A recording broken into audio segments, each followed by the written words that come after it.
Shilombe wajiandae. Mheshimiwa Mwenyekiti, na mimi nikushukuru kwa kunipa fursa ya kuzungumza kwenye bunge letu tukufu. Mheshimiwa Mwenyekiti, nianze kwanza kwa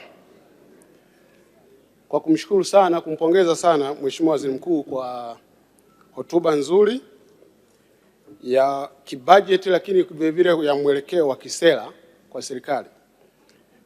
Na niungane nayo katika kumpongeza Mheshimiwa Rais kwa kazi nzuri kwa kutuletea maendeleo, lakini vile vile kuonyesha dira ya mwelekeo katika taifa letu. Mheshimiwa Mwenyekiti, lakini lingine vile vile nimshukuru Mheshimiwa Rais kwa kutupa watendaji wazuri sana katika mkoa wetu wa Simiyu. Tuna mkuu wa mkoa mwenye weledi wa hali ya juu sana, Mheshimiwa Macha, lakini vile vile katika nalasi wetu, lakini vile vile katika level ya wilaya, mkuu wetu wa wilaya Bwana Simalenga, lakini na Dedi ndugu yetu Halidi, wanafanya kazi nzuri sana ya kumwakilisha Mheshimiwa Rais. Mheshimiwa Mwenyekiti, baada ya kusema hayo, ningetaka nijielekeze zaidi kwenye kutoa shukrani. Wananchi wa wilaya Bariadi vijijini wamenituma hapa nitoe shukrani zao za dhati kabisa katika maendeleo ambayo tumekuwa nayo kwa upande wa miundombinu ya elimu. Tunafanya vizuri sana kwa shule za sekondari, shule za msingi, lakini vile vile kwa upande wa miundombinu ya afya tuna vituo vya afya 4 kwa sasa hivi.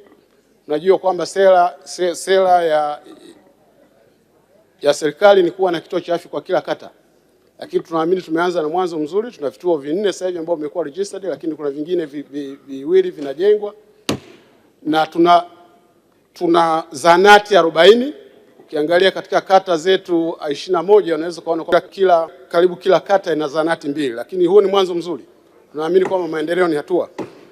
Lakini vile vile Mheshimiwa Mwenyekiti, tumefaidika sana katika ahadi ya Mheshimiwa Rais ya siku 100. Sisi tulipata wafanyakazi 113, si haba. Kwa upande wa afya wafanyakazi karibu 67, lakini kwa walimu wafanyakazi 27, na tunashukuru sana TAMISEMI kwa hilo. Lakini vile kama 15. Kwa hiyo tutongoji kama 100, na kwa mwanzo huu kwa kweli ubunge wangu huu mpya unaanza vizuri Mheshimiwa Mwenyekiti. Lakini vile vile kuna hii swala la bilioni 200 najua nimezungumziwa. Sisi tunajiandaa katika kama jimbo kuhakikisha kwamba tunafaidika, kwa maana kuwasaidia vijana kwenye maandiko, na hilo kama mbunge nilishajitolea kwamba moja kwa vijana kuhakikisha kwamba tunakuwa na andiko ambalo linaweza kuwa na mashiko ya kupata zile pesa. Mheshimiwa Mwenyekiti, kwa upande wa ubima mpaka sasa hivi ndani ya jimbo letu tumefaidika sana, kwa maana tunakaya mpaka sasa hivi 7,011 tayari zimeshapata namba na kupata zile kadi, na hili zoezi linaendelea. Kwa hiyo tunashukuru sana kwa Mheshimiwa Rais kwa zoezi hili, na naamini kwamba litatoa nafuu kubwa sana kwa wananchi. Lakini vile vile sisi kwa wakulima wetu, lakini ujenzi wa majosho kwa Mheshimiwa Mwenyekiti, haya ni mambo ambayo ni lazima tuyashukuru na kuonyesha kwamba serikali inafanya kazi kubwa sana. Zipo changamoto ambao Profesa TAMISEMI ni vizuri mkazielewa. Mkipita kule muwe mnajiongeza kidogo kwenda kwenye mashule. Tuna changamoto kubwa sana ya madawati. Sasa hili katika mkono wa serikali hili. Na ni vizuri kwamba tunapokuwa tunaongeza madarasa, nafikiri kwa ni package. Tusijenge darasa tu bila kufikiria madawati. Tusijenge darasa bila kufikiria matundu ya vyoo au vyoo. Nafikiri tukiwa tunaongeza madarasa lakini hatufikirii upande mwingine, tunaongeza crisis. Lakini kuna jambo lingine ambalo ni very common, na najua inawezekana kwa waheshimiwa bunge na wenyewe watakuwa nalo hili. Tunaje katika mkoa na pengine zimekuja tumekuwa wafaidika kubwa sana ya shule za wasichana. Karibu nafikiri bilioni 4 plus. Lakini unakuta ujenzi ule inajengwa shule ya wasichana haina fence. Sasa hili nafikiri Mheshimiwa Mwenyekiti halijakaa vizuri sana. Na najua sio kwetu tu, kwa research ni walifanya karibu shule zote ambazo zimejengwa zinakuwa zina fence. Haileti mantiki kuwa na mradi wa bilioni 4 alafu kashindwa kujenga fence ya milioni 100.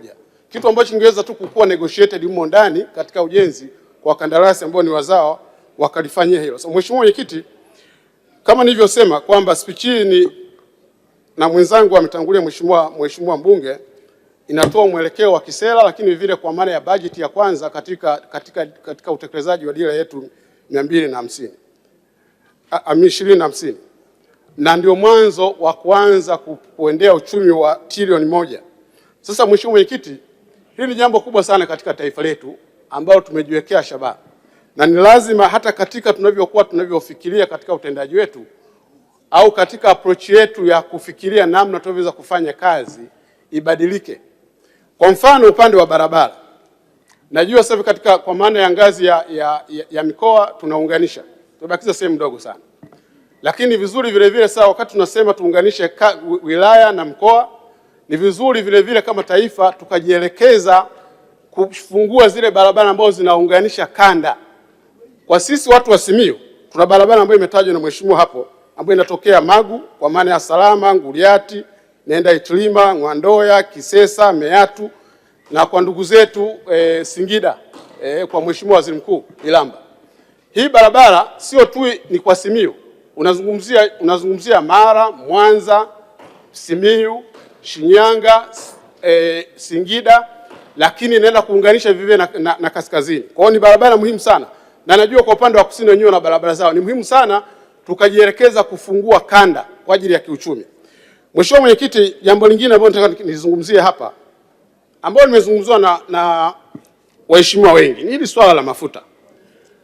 Mheshimiwa mwenyekiti, kwanza tumshukuru sana Mheshimiwa Spika kwa sababu alitolea maelekezo siku ya kwanza, na najua mpaka sasa serikali inafanya kazi nzuri sana kuona kwamba tunaendaje. Lakini jambo ambalo nataka kuwakumbusha tu Watanzania ni jambo moja.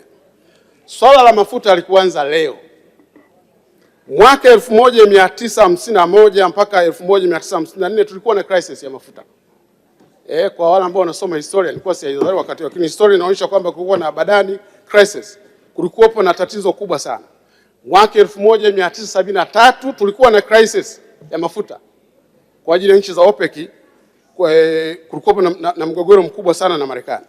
Lakini mwaka 1979 tulikuwa na crisis nyingine tena ya mafuta kutokana na Iranian Revolution.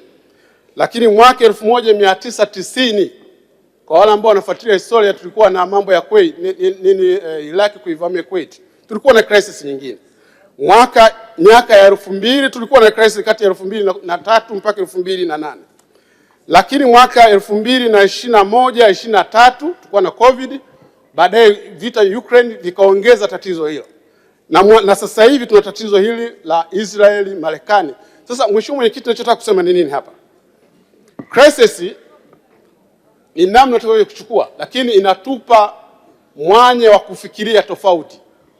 Kama taifa ni muhimu sana tukaanza kufikiria kuwa na reserve ya mafuta. Na Mheshimiwa Rais katika hili ameonyesha mwanga mzuri sana. Tunajenga farm tank pale Dar es Salaam, lakini kwa zingine ziko Mtwara. Zile ni kwa ajili ya storage. Lakini kama taifa ni lazima tuanze kufikiria kwa mawazo, tuwe na reserve ya mafuta. Tunaweza tukaanza na miezi 3, lakini baadaye tukaenda miezi 6. Ni kwa nini mheshimiwa mwenyekiti ni muhimu sana? Tunapokuwa na dira tunapoiendea hii dira yetu 2050, growth yetu ambayo tuna project lazima iwe kwenye 10+. Maana yake hatuwezi ku afford shocks kwenye uchumi wetu za mara kwa mara au 100%. At least lazima tujikave maybe 40% au 50%. Kwa ni lazima tuwe na reserve. Na Mheshimiwa Waziri Mkuu katika ile atusaidie kucoordinate, kwa sababu tusianze na kufikiria fedha. Tuanze na mawazo. Kwa namna yoyote nature ya mafuta, obvious hata financing yake itakuwa ni evolving. Haitakuwa pesa za kwamba unaziweka pale zitakuwa zinarudi. Kwa maana ya kujumuisha private sector tunaweza likawezekana hili. Lakini kuna lingine ambayo mheshimiwa mwenyekiti, Mheshimiwa Waziri Mkuu alitolea maelekezo kwa maana ya Wizara ya Ujenzi na Wizara ya Nishati wakae chini kutafuta specification kwa ajili ya equipment zetu au vyombo vyetu vya serikali vianze kuona namna ya kutumia either gesi au umeme. Hii ni maelekezo mazuri sana, lakini ningependa tuende zaidi. Lazima kama taifa tujiwekee mpango kwamba tunaanza pengine usafiri wetu wa public, mabasi haya, pengine ndani ya miaka 10-15 tuone 50% au 70% tuanze kutumia eza gesi au umeme ama mabasi haya. Hiyo itaongeza inapotokea crisis kuwa na tatizo kubwa ndani ya nchi. Lakini la pili, tuangalie kuanza na serikali magari yetu, kwa sababu kama tukijipa miaka 10-15 tuna uwezo mkubwa wa kujenga miundombinu kwenye barabara zetu hizi, ili tuanze kutumia umeme, tuanze kutumia gesi. Maana yake nini? Maana yake tunapokuwa na tatizo hili, na kwa statistic ambayo nimetoa mheshimiwa mwenyekiti, ni obvious kwamba is another thing coming. Yaani tatizo hili tutakuwa nalo tena. Kwa ni lazima kama taifa tuangalie namna ya kupunguza ukali. La mwisho mheshimiwa mwenyekiti, na pengine katika funding yake tunaweza kuangalia, tuna reserve sasa hivi ya madini. Tunaweza tukaunganisha na hii namna ya kufanya create reserve ya mafuta kwa kutumia reserve yetu ya madini bila hata kuuza. Lakini lingine la mwisho mheshimiwa mwenyekiti, hili ni vizuri nikalizungumza, ni kuhusu madini. Tuna GST, tuna mamlaka ya madini. GST kazi yao kubwa ni kufanya research au kuangalia indicative kama sehemu gani kuna madini, halafu tufanye exploration ya ndani zaidi ili kujua yale madini yako kiasi gani kwenda juu. Sasa kuna shida moja, GST ukiangalia iko less funded, hawezi kufanya hiyo kazi. Lakini kuna mamlaka ya madini ambao wanakusanya zaidi ya trilioni 1 kwa mwaka. Sasa ni swala la kuangalia, kuna mambo mawili unaweza kufanya. La kwanza, mnaweza mkasema kwamba pesa inayokusanywa kiasi mamlaka ya madini ifund GST iweze kufanya exploration zaidi. La pili, GST kama inaonekana ni ndogo sana, iwe party ya either iwe ni subsidiary company ya mamlaka ya authority au iwe department ndani ya authority ili iweze kufund, kwa sababu mategemeo yetu ya kupata madini zaidi, na sasa tunazungumzia 16% tu ndio tumefanya utafiti. Kwa hiyo tuna potential kubwa sana. Sasa tusipoifund GST maana yake hatuwezi kufika huko. Lakini la pili ambalo nimezungumzia, Mheshimiwa Mavunde nimemfahamu kwa muda kidogo, na bahati nzuri sana Mheshimiwa Mavunde amekuwa advocate mkubwa wa wachimbaji wadogo. Miaka ile 15 iliyopita nilikuwa mkurugenzi benki walikuja kufuatilia, anatafutia wachimba madini wadogo fedha. Kwa hiyo ni mtu ambaye ni sahihi katika sekta hii, kwa sababu ameiviwa miaka mingi sana. Lakini jambo ambalo ningeanza kuomba watu wa madini mtusaidie, na sisi asibishisha watu wa vijijini, mnapokuta watu wa vijijini, wananchi wamegundua aidha kwa kupiga ramli au kwa namna nyingine yoyote ile, wako 1000 2000, msiwaondoe, wafanyeni utaratibu wao wachimbaji pale. Nyinyi serikali kwa sababu mna muscles, mkatafute exploration sehemu zingine, kwa sababu hii inatuletea kelele kubwa. Mheshimiwa Mwenyekiti, baada ya kuzungumza Mheshimiwa Mwenyekiti, naomba kuunga mkono hoja. Asante sana kwa kunivumilia Mheshimiwa Mwenyekiti. Asante sana Mheshimiwa Masanja Kadogosa. Mheshimiwa Moshi. East African Spirits Company Limited ni kampuni inayojihusisha na uzalishaji wa pombe kali na bia. Kampuni hii ilianza mnamo 2018 ambapo ilianza na line ya plastiki. Tulianza uzalishaji wa bidhaa yetu inayoitwa Diamond Rock. 2019 tukaanzisha line yetu ya glasi ambao tunazalisha bidhaa yetu pendwa Hanson's Choice. 2023 ndipo tulipoanza ku blend na ku manufacture beers zikiwa ni Hanson's Light, Goldberg, Basembi ambayo imeunga mwaka 2024 na Hanson's Dry iliyoanza uzalishaji mwaka 2025. Bidhaa zetu ni bora, salama, zimethibitishwa na TBS, lakini pia zina key element au niseme zina sifa kuu ya kutokuwa na hangover, kutokuwa na harufu mbaya, na pia zina bei nafuu kwa kila Mtanzania.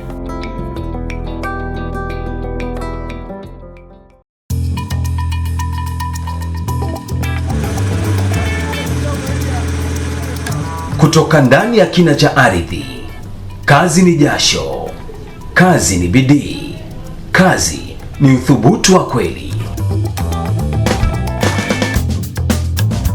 Lakini kila shujaa anastahili zawadi ya ushindi wake. Basembi, bia ya mashujaa, bia ya kazi, bia yenye ladha kali isiyosahaulika. haina hangover, ina nguvu. Ni chaguo la wanaume wanaofanya kweli. Basembi Extra Lager, kazi imeisha, sasa ni muda wa ladha safi.